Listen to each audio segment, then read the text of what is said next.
चीनी ऐप का अब क्या होगा? फोन में पहले से इंस्टॉल ऐप काम करेगा या नहीं? ये बैन कब तक रहेगा? नमस्कार, आप देख रहे हैं कबीर न्यूज। मैं हूं आपके साथ ऋचा कमल। भारत सरकार ने 59 स्मार्टफोन चीनी ऐप्स को बैन करने का फैसला लिया है।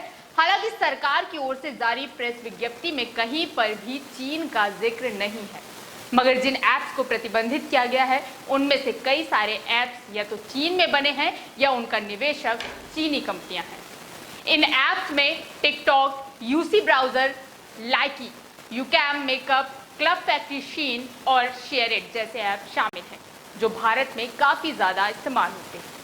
भारत सरकार ने यह फैसला ऐसे समय लिया है जब पूर्वी लद्दाख की गलवान घाटी में चीनी सैनिकों के साथ हिंसक झड़प में 20 भारतीय सैनिकों के शहीद होने के बाद भारत में चीनी सामान, सॉफ्टवेयर और ऐप्स आदि के बहिष्कार की आवाजें उठ रही थी।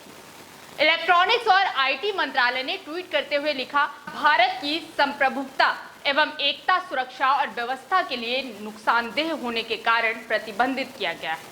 किस कानूनी शक्ति का इस्तेमाल कर इन ऐप्स को किया गया है बैन? आईटी मंत्रालय ने आईटी एक्ट के सेक्शन 69A के तहत यह कदम उठाया है। इस सेक्शन में पब्लिक द्वारा जानकारी एक्सेस करने पर रोक लगाने के नियम और तरीके बताए गए हैं। जारी प्रेस विज्ञप्ति में कहा गया है कि 130 करोड़ भारतीयों की निजता को सुरक्षित रखने और डेटा सिक्योरिटी को लेकर उठी चिंताओं के बढ़ने के मामले देखे गए हैं। ये चिंताएं हमारे देश की संप्रभुता और सुरक्षा के लिए एक खतरा है।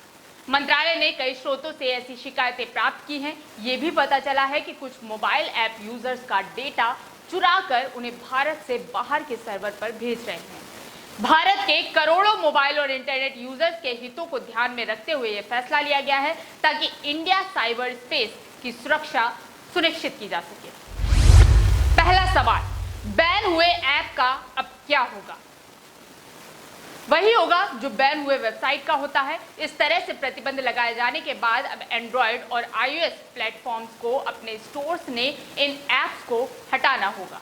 कुछ ऐप तो प्ले स्टोर से हट भी चुके हैं, जैसे कि अभी हमने प्ले स्टोर पर टिकटॉक सर्च किया तो ये ऐप अब नहीं दिख रहा है, लेकिन कुछ ऐप अब तक इंस्टॉल के लिए उपलब्ध हैं। कहा जा रहा है कि एक एक करके बैन हुए सभी ऐप प्ले स्टोर से हट जाएंगे। दूसरा सवाल, पहले से फोन में इंस्टॉल ऐप काम करेगा या नहीं? सरकार की ओर से जारी प्रेस विज्ञप्ति में लोगों से इन ऐप्स को अनइंस्टॉल करने की अपील नहीं की गई है और कंफ्यूजन यहीं पर है। लेकिन इंडियन एक्सप्रेस की रिपोर्ट के मुताबिक अगर आपके पास ये ऐप पहले से डाउनलोड किए हुए हैं तो बिना इंटरनेट के आप इनका इस्तेमाल कर सकेंगे, लेकिन इंटरनेट से कनेक्ट करके इस्तेमाल किए जाने वाले ऐप जैसे टिकटॉक इत्यादि, जिन पर लगातार वीडियो प्ले होते हैं, खोलने पर आप इन्हें एक्सेस नहीं कर पाएंगे।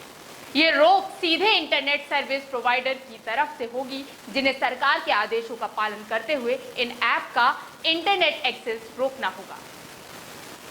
तीसरा सवाल, ये बैन कब तक रहेगा?